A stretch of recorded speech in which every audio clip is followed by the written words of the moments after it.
આપ સૌને ખબર હશે કે જે સામાન્ય નાગરિકોની રક્ષા માટે જે વ્યવસ્થા સરકાર દ્વારા કરવામાં આવે છે, જેમાં 100 નંબર હોય, 101 નંબર હોય, 108 હોય, 1930 હોય, આ તમામ નંબરની જગ્યાએ સરકાર દ્વારા 112 જનરક્ષક લોન્ચ કરવામાં ગુજરાતમાં આવ્યું હતું. આજે એ જનરક્ષકના જે પાયલોટો છે કે જેમને પાયલોટ કહેવામાં આવે છે, એ પાયલોટો આજે ક્યાંક ને ક્યાંક દુખી છે. આજે આ પાયલોટોની 112 ની ભરતી ફેબ્રુઆરી મહિનામાં કરવામાં આવી હતી, પરંતુ ફેબ્રુઆરીથી ડિસેમ્બર થવામાં આવ્યો ત્યારે આજની પરિસ્થિતિ એ છે કે 150 થી પણ વધારે એટલે કે 150 થી પણ વધારે પાયલોટો જે છે એમને હજી સુધી ઓર્ડર આપવામાં નથી આવ્યો. આજે આ તમામ પાયલોટો જોડે 12,000 રૂપિયાના નામે ટ્રેનિંગના નામે ઉઘરાવવામાં આવ્યા છે. આજે આ તમામ લોકોની પરીક્ષા ભરતી પ્રક્રિયા ફેબ્રુઆરીમાં કરવામાં આવી હતી, એટલે લગભગ 10 મહિના વીતી ગયા. ત્યારે યુવાનો વિરોધી માનસિકતા કેવી રીતે ભારતીય જનતા પાર્ટી ધરાવે છે.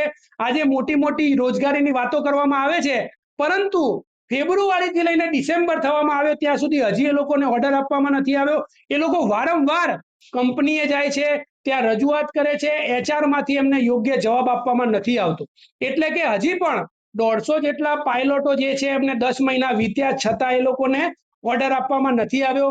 બીજો પ્રશ્ન એ છે કે તમામ જગ્યાએ સરકાર દ્વારા એ લોકોને પગાર ચૂકવણું કરવામાં આવ્યું છે, પરંતુ 112 ના જે પાયલોટો છે એમની આજે 13 તારીખ થઈ છતાં એ લોકોને પગાર ચૂકવવામાં આવ્યો નથી. આજે આ પાયલોટોને પોતાના ઘરથી 100-200 કિલોમીટર દૂર એમને નોકરી આપવામાં આવી છે. કોઈ ભાડાના ઘરે રહેતું હોય, કોઈકને EMI ચાલતી હોય, કોઈ પરિવારના સાથે રહેતું હોય, કોઈકના બાળકો આજે સરકારી સ્કૂલો તો ભારતીય જનતા પાર્ટીએ સારી રાખી નથી, તો પ્રાઇવેટ સ્કૂલોમાં ભણતા હોય, ત્યારે આ તમામ ખર્ચો 15 થી 20,000 રૂપિયામાં પાયલોટોએ કરવાનો હોય છે.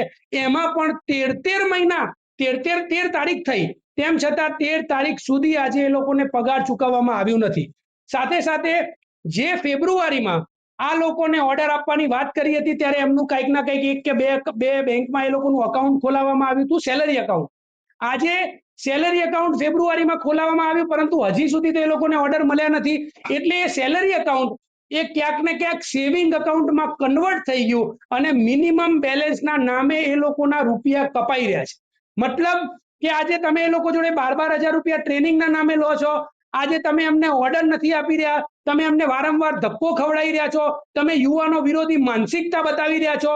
13 તારીખ થાય તેમ છતાં સુધી તમે પગાર નથી ચૂકવી રહ્યા. આજે આ 112 ના પાયલોટો કે જે આજે 15-20,000 રૂપિયામાં નોકરી કરે છે, આજે જો ગુજરાતમાં આ લોકો જો પોતાનું કામ સમયસર કરી નહીં શકે તો આજે ગુજરાતમાં કાયદો અને વ્યવસ્થાની જે સ્થિતિ છે એ જો કથળશે તો એનું જવાબદાર કોણ રહેશે? આજે જો આ લોકો નોકરીએ નહીં પહોંચે, એમનો પગાર નહીં થાય તો ગુજરાતની જનતાની રક્ષા કોણ કરશે? આજે એ લોકોને ઓર્ડર આપવામાં નથી આવ્યા, ગાડીઓ તૈયાર છે તેમ છતાં એ લોકોને ગાડીઓ આપવામાં નથી આવી.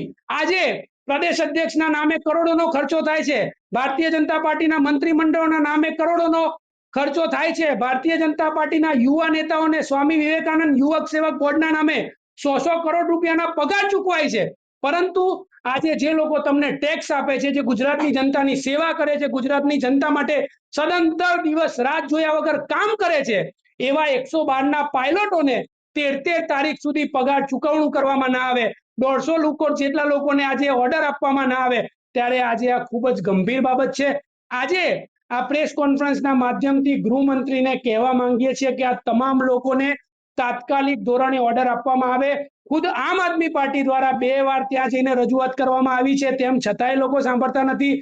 ત્યાંના પાયલોટો રોજ 100 કિલોમીટર દૂર પોતાના ઘરેથી કંપનીએ જઈને રજૂઆત કરવામાં આવે છે, ત્યાંથી એમના જો તોછડાઈ પડ્યું વર્તન કરવામાં આવે છે, એમને પગાર ચૂકવણો કરવામાં નથી આવ્યો. ત્યારે આ તમામ મુદ્દાએ ગૃહમંત્રી સુપર CM હર્ષ સંઘવીએ ધ્યાને લઈને આના ઉપર તાત્કાલિક ધોરણે કાર્યવાહી થાય એવી આજે આમ આદમી પાર્ટી માંગ કરે છે.